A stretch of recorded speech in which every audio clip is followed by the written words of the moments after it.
Namaskaram, je te souhaite la bienvenue dans cette vidéo où on va parler de deux de mes produits préférés que j'utilise peu importe la saison et je nomme le beurre de karité et l'huile de coco.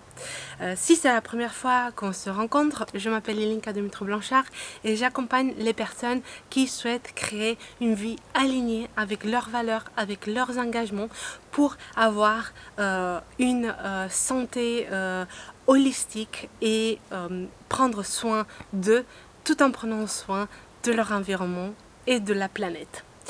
Si tu ne me suis pas encore par ici, j'invite à t'abonner à ma chaîne YouTube, à me suivre également sur Instagram et via la newsletter. J'envoie 2 fois par mois une newsletter vidéo à mes abonnés et bien sûr à laisser tes commentaires, à partager ton expérience ci-dessous dans la partie commentaires de cette vidéo.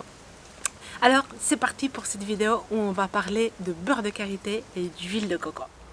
Avant tout, je voulais remercier à Fanny et Romy notamment, deux personnes avec qui j'ai eu des échanges patients ces derniers temps sur Instagram, de m'avoir poussé à créer cette vidéo. Donc vraiment, je t'invite à nous rejoindre tant sur YouTube que sur Instagram pour échanger, pour partager, parce que de nouveau, le but de Surya Maya, mon but, est de créer une communauté engagée de personnes qui souhaitent aller vers une approche d'écologie intégrale, écologie spirituelle, pour développer leur vie. Donc aujourd'hui, comme je te disais, on va parler du beurre de karité et d'huile de coco. Ce sont deux produits qui font face à de nombreux challenges, et cela notamment à cause de la façon de les extraire et de les produire, tant au niveau environnemental que social. Je peux dire que les deux subissent des challenges où on souhaite toujours avoir des produits bon prix à des coûts très bas, qui ont un impact sur la déforestation, sur la création parfois de monocultures, alors qu'a priori ce sont des arbres qui sont sauvages, mais aussi sur la qualité de vie et de travail des personnes qui le produisent, et le plus souvent ce sont des femmes. Donc pour ces deux produits, non seulement je me tourne vers des produits certifiés commerce équitable, qui s'engagent non seulement à avoir un impact positif sur la qualité sociale des producteurs et productrices, mais aussi qui s'engagent à avoir une démarche d'agroécologie, d'agroforesterie, de biodiversité dans le cadre de production de ces deux huiles végétales, parce que finalement les deux, ce sont deux huiles végétales. Je commence avec le beurre de karité qui pour moi est un incontournable, peu importe la saison, puisqu'il aide à soulager les coups de soleil, à soulager les cicatrices d'acné ou de blessures, à soulager l'eczéma, la peau qui peut être dure et rêche, comme par exemple la peau de nos pieds, qui nous tiennent toute la journée et dont on ne prend pas soin assez, mais aussi soulager les différentes rougeurs qu'on peut avoir sur le corps ou sur le visage, des petites rides, en fait les rides et petites ridules. Même si je suis une pro âge, je trouve toujours que c'est merveilleux de prendre soin de soi avec un long massage sur le visage qui nous fait du bien. Il fait bien au corps mais aussi au mental. Bref, le beurre de karité est à utiliser dans toutes circonstances. Nous on l'utilise, voire quand on va à la plage, on va pas à la piscine mais on va à la plage, puisque on est à 3/4 d'heure de la plage, et il aide énormément la fibre capillaire et le cuir chevelu à ne pas se dessécher avec l'eau salée. Mais cela peut être aussi le cas avec l'eau chlorée qu'on peut trouver dans la piscine. Donc tout simplement, on prend une petite noisette, on la met sur les cheveux et le cuir chevelu et le tour est joué. Un bon beurre de karité, comment est-ce qu'on l'identifie? Parce que c'est carrément un des enjeux auxquels on fait face. Si vous allez dans des magasins, même dans des magasins bio, vous allez trouver du beurre de karité qui est blanc, complètement blanc. C'est un beurre de karité raffiné. Et pourquoi on le raffine? En le raffinant, on perd bien sûr, on perd toutes les vitamines, tous les bénéfices d'huile, parce que le beurre de karité c'est une huile solide, en dessous d'une certaine température. Tout simplement parce que il n'est pas de bonne qualité. Le beurre de karité brut produit dans certaines conditions n'est pas de bonne qualité, et ces conditions, ce sont finalement des conditions de travail. Si les femmes productrices de karité, car ce sont dans la majorité des femmes qui produisent le beurre de karité, ne sont pas payées correctement, bien évidemment qu'elles ne peuvent pas récolter des amandes de karité de qualité. Parfois les amandes de karité restent sur le sol et elles moisissent, et donc l'odeur du beurre de karité produit, elle est assez rance, elle n'a rien à voir avec l'odeur du beurre de karité de bonne qualité qui est mielé, caramélisé, noiseté, même cacaoté parfois. Ça dépend beaucoup du sol, etc., etc. Mais qui a une odeur vraiment très gourmande. Et donc du coup, les multinationales, puisque ce sont les multinationales qui n'ont pas une approche écologique et engagée socialement envers les productrices de beurre de karité, utilisent ce beurre raffiné. Ils raffinent le beurre de karité brut, qui ne sont pas bons, comme je disais, en raison de toute la chaîne de production qui n'est pas valorisée à sa vraie valeur, et le raffinent pour lui enlever l'odeur. Mais en lui enlevant l'odeur, ils enlèvent aussi tous les bénéfices que le beurre de karité peut avoir. Le beurre de karité, il est notamment chargé en insaponifiable. Ce sont des vitamines comme la vitamine A, la vitamine E, qui font beaucoup de bien à notre peau. Donc le raffiner équivaut à avoir un produit qui n'a aucun intérêt cosmétique pour notre peau, et qui d'ailleurs notre peau ne reconnaît pas forcément, puisqu'il est modifié. À partir du moment où on le raffine, on le modifie, donc on ne parle plus du brut. Donc à éviter, à chaque fois que vous voyez du beurre de karité raffiné blanc, s'il vous plaît, évitez-le, pour votre santé et pour la santé aussi de ces femmes productrices de karité qui le fabriquent.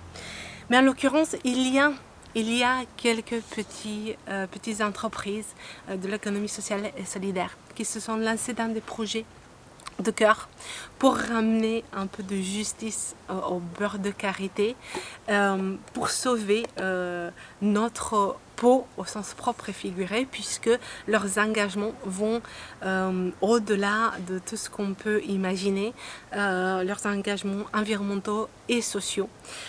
Et c'est le cas notamment d'une entreprise que j'affectionne particulièrement, qui s'appelle Carétique. Carétique a été fondée il y a plus de 10 ans par deux sœurs originaires du Bénin, puisque le karité, l'arbre du karité, se trouve à l'état sauvage au Bénin, au Sénégal. Il y a toute une ceinture du karité. Je te mets toutes les infos plus détaillées en barre de description. Et elles ont souhaité créer ce projet pour amener de la justice sociale et environnementale. Il faut savoir que le karité, l'arbre du karité, est un arbre merveilleux qui capte énormément de CO2 dans l'air et bien sûr qui émet de l'oxygène. Donc au niveau environnemental, c'est juste une merveille. Et puisqu'il il grandit, il est cultivé à l'état sauvage, c'est-à-dire ce n'est pas une production, une monoculture, mais on a toute une biodiversité autour de lui. Il préserve aussi l'environnement local, mais aussi global, parce que, tu le sais bien, je dis toujours qu'on est tous interconnectés, tout est lié et qu'on doit toujours penser global. Et non seulement ça, mais aussi la qualité du travail des femmes productrices de karité. Elle est mise à l'honneur avec une vie décente, avec une vie où elles peuvent participer économiquement pour soutenir leur famille. Il faut savoir qu'en Afrique, d'habitude, ce sont les femmes qui soutiennent énormément la famille, et cela aussi avec l'envoi des enfants à l'école, et notamment des filles. Parce que, tristement, en Afrique, par manque de moyens économiques, beaucoup de familles décident de ne pas envoyer les enfants, et surtout les filles, à l'école, et les faire venir soit avec eux dans leur activité, soit les envoyer quelque part d'autre pour gagner leur vie et pour apporter de l'argent. Donc, dans la coopérative que Karetic soutient au nord du Bénin, dans une zone protégée par l'UNESCO, qui s'appelle Atakora, rentrer dans cette coopérative signifie envoyer les enfants, y compris les filles, à l'école. Tout cela n'est possible que grâce aux investissements et au support économique que Karetic donne à ces femmes productrices de beurre de karité, où il y a vraiment une relation horizontale, c'est-à-dire que les deux sœurs qui sont fondatrices de Karetic et leur équipe travaillent main dans la main avec la coopérative, et cela se voit dans la qualité du beurre de karité qu'ils commercialisent. De mon côté, j'ai préparé une chantilly de karité qui est toute jeune, parce que le beurre de karité, il est jeune.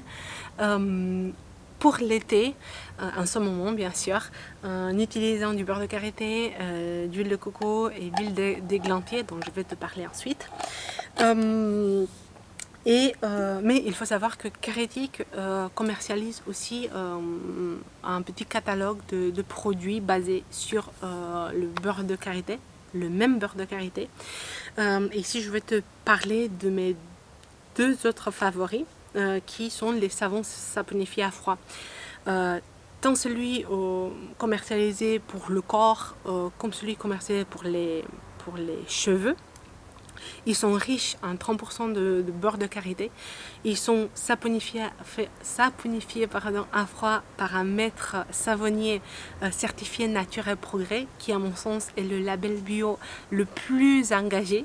Je vais te mettre plein d'informations en bas pour que tu puisses en prendre connaissance. Et je peux te dire que c'est une merveille. À la maison, on les utilise les deux pour le corps, pour le visage, pour les cheveux, pour compagne de rasage. Celui destiné aux cheveux, c'est une tuerie. Les cheveux de ma fille et le cuir chevelu de ma fille, qui est assez sensible, le tolère parfaitement. Ses cheveux bouclés et un peu longs, ils sont ravis de l'utiliser lors de chaque shampoing.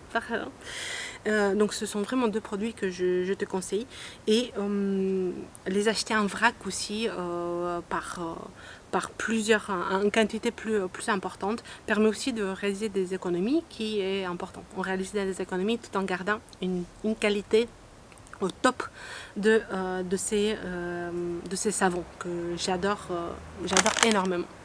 Dans ce chantilly de karité dont je vais te parler, j'ai utilisé également d'huile de coco. L'huile de coco, pareil, c'est un incontournable pour moi pendant presque toute la saison, notamment en été, mais aussi en hiver, lorsqu'on a la peau un peu plus plus irritée, un peu plus chaude, parce que tout comme le beurre de karité, l'huile de coco vient hydrater en profondeur. Il est antibactérien, donc il vient aussi aider la peau se remettre, que ce soit après un eczéma ou un coup de soleil, etc., etc.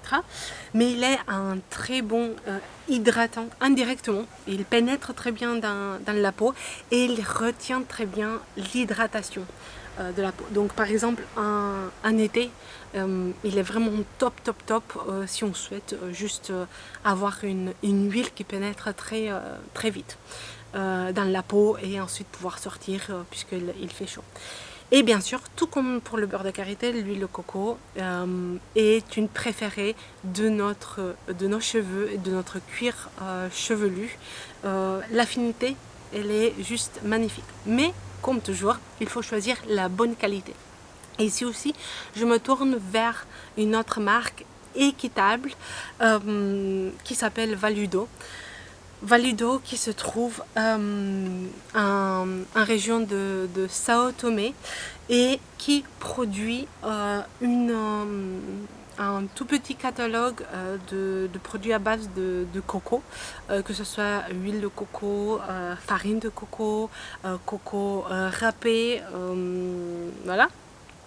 Et qui produit une huile de coco sur base du commerce équitable, tout comme Caritic. Les deux sont certifiés commerce équitable.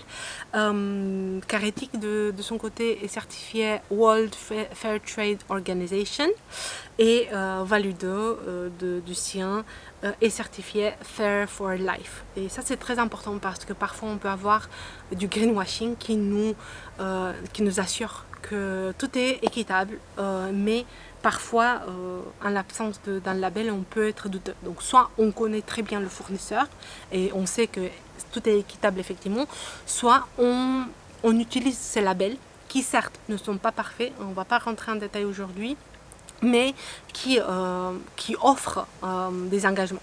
Et je pense que le World Fair Trade Organization et le Fair for Life, ils font partie de ceux qui sont les plus engagés jusqu'au boutistes. Voilà. Donc cette huile de coco, je l'utilise toujours de Valudo, je l'utilise toujours en mélange avec le beurre de karité de Caritic. Et je suis à chaque fois étonnée de la qualité de cette chantilly qui est juste géniale. Bien sûr, on peut aussi varier les quantités si on souhaite un peu plus d'huile de coco et un peu moins de beurre de karité, ou plus de beurre de karité et huile de coco. Ça c'est aussi en fonction de la peau, mais en général personnellement je mélange moitié-moitié et je trouve que ça va très bien pour toute la famille, sachant qu'on n'a pas exactement le même type de peau.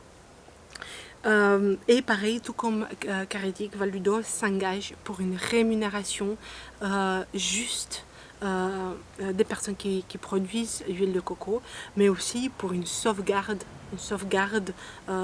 des cocotiers, ce qui est très important parce que on parle beaucoup d'huile de palme comme objet de déforestation, mais il faut savoir que le coco, les cocotiers subissent le même sort et qu'il y a énormément de déforestation, notamment en Vietnam, en Indonésie, etc., pour produire des cocotiers à l'échelle industrielle.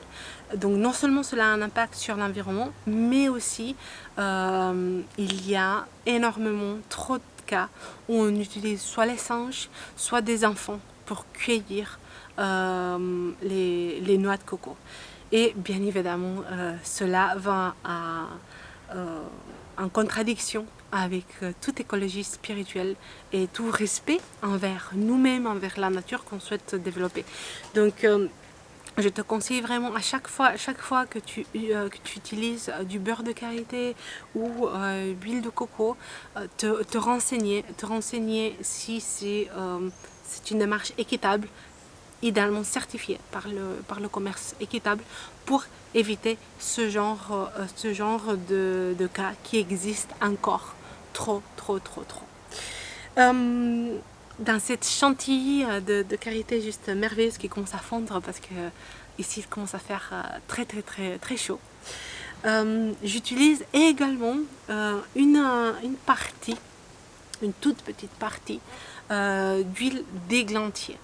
C'est une huile d'églantier qui vient d'une marque que j'apprécie aussi, qui s'appelle Bioflore. Ils se vendent des produits cosmétiques bruts, toujours agriculture biologique, toujours, que ce soit des huiles végétales, des hydrolats, des huiles essentielles. Ils ont aussi quelques produits déjà prêts et j'achète cette huile d'églantier qui est faite en Allemagne d'une qualité formidable. Elle est orange. Pour la mélanger à ma chantilly de karité parce que elle est très riche en vitamine A, tout comme le beurre de karité. Et elle aide à préparer la peau au soleil. De nouveau, on ne reste pas au soleil trop longtemps et surtout pas à milieu de la journée. On préfère le matin le plus tôt possible pour faire des bains de soleil. Et elle permet aussi de donner un aspect un peu plus fluide pour contrecarrer le beurre de karité qui est très dur. Il faut savoir que l'huile de coco elle devient liquide comme c'est le cas ici aujourd'hui avec des températures qui sont un peu plus élevées. Ce n'est pas le cas du beurre de karité qui change sa texture vers une texture plus fluide à des températures un peu plus hautes à partir de 30 degrés alors que l'huile de coco c'est à partir de 23-25 environ. Donc voilà, ce sont donc 3 produits bruts que j'utilise pour réaliser cette chantilly. Je te laisse la recette en dessous dans la partie de description. J'espère que cette vidéo autour du beurre de karité, d'huile de coco et avec une petite touche d'églantier t'aura plu. Si c'est le cas, sois là où le bienvenu de me donner un pouce vers le haut pour aimer cette vidéo, t'abonner à ma chaîne si ce n'est pas encore fait, partager ton expérience, tes idées, tes questions en commentaire. Personnellement, je me fais un énorme plaisir de te répondre sur YouTube, sur Instagram, t'abonner à ma newsletter et bien sûr contacte-moi avec tes questions, même via l'email. Je me fais une joie de te répondre. Sur ça, je te souhaite une très belle journée, soirée, après-midi et de mon côté, je te dis à très bientôt. Je t'embrasse.